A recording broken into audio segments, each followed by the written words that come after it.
we want to take a look at the big picture now when it comes to policy out of Washington and bring in Josh Wingrove. He is our senior White House correspondent, and he joins us now from the White House. And Josh, there's any number of directions we can go in here, particularly when it comes to the latest on the Jeffrey Epstein drama and the story there. But I want to start on tariffs, and specifically how the U.S. government is now carving out some tariff exclusions because they need to address this affordability crisis that became very acute after the election results came out. Josh, what are you seeing?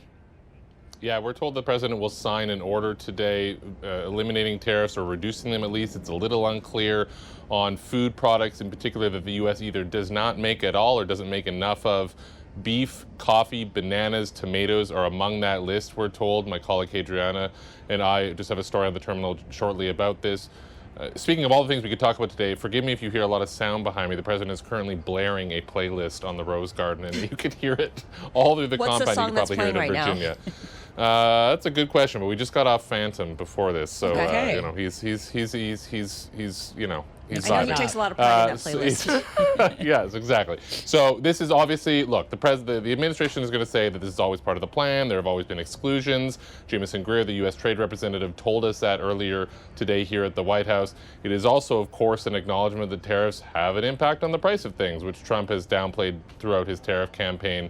And so it is in some ways at least a tacit sort of retreat or withdrawal. What is, I think, important and clear, or will become clear, and we just don't know right now, is how many of these exclusions apply to countries that have deals and how many are just to countries that don't. And if it's don't, then that I think is more of a step back on the part of the administration.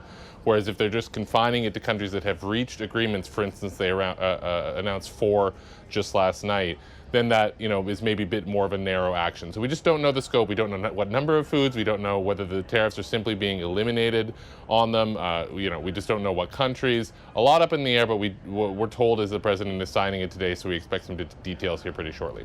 Josh, keeping with this tariff theme, of course, we do know news came out that the U.S. and Switzerland did reach a preliminary trade agreement to lower tariffs on many Swiss goods, including watches, from 39% to 15%. That sounds like a big drop to me here.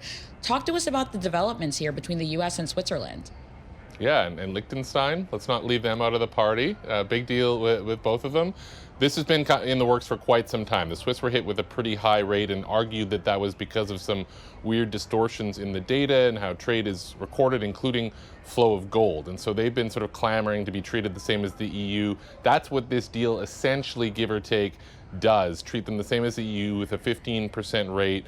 The flip side is the Swiss are agreeing to a $200 billion investment pledge over 5 years, 67 billion of it, or 1/3 in the next year here in the U.S. That follows models, you know, similar to what we saw, for instance, with the Japanese and Koreans. So they get a deal that they've been waiting for a long time. Trump gets to, you know, boast about these pledged increased Swiss investments, but that really that was sort of one of the sore thumb trade deals that came out with the early math on how Trump calculated his tariffs, and I think is a signal on how a lot of this is really sort of still evolving, really.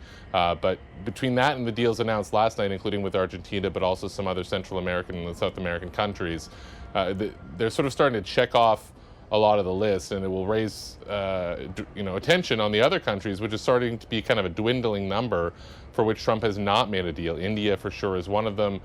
Canada and Mexico are sort of in a different bucket, but we're watching those as well. So he's trying to sort of, you know, knock these off, but the Swiss one is a big one. Yeah, I'm so glad you mentioned the countries that we don't have deals with, because I think about Canada and Mexico. They're our biggest trading partners, and we still haven't hammered out final details with them. Are there talks scheduled? My Canadian family do not let me forget it. Yeah, I hear I'm sure. about it every weekend. Yeah. Yeah, it's a lot of uncertainty for Canada. Yeah, I think with Canada and Mexico, they're in a different bucket because they have that USMCA carve-out. Trump doesn't like the word exclusion, but that's what it is. And so I think there's genuine conversation going on in both countries about how loud to complain, you know, because they have one of the lowest total average effective tariff rates in the world by merit of the fact that so much of the trade is simply not paying a tariff at all. So those two are in their own bucket, and we'll see where they go. Right now, there's really not a lot of momentum at all in either country for negotiations. This might just get rolled up in the USMCA conversation in the months and years to come. On the other countries, India, that has been a tough one to track. It was the first country that they announced trade progress with, and they just simply haven't gotten there. So I think it's anyone's guess where it'll go. The Swiss thing, I should give a shout out to our colleagues at Bloomberg in Switzerland. We scooped this story a few days ago that they were nearing the deal. We asked the president about it, and he dunked on me for asking all kinds of Swiss questions. But there was a reason, Mr. President. That's why we're here. They're on the cusp of a deal for it. He asked whether I was buying Rolexes, and I cannot afford a Rolex. I don't know about everyone else, but I wish you well.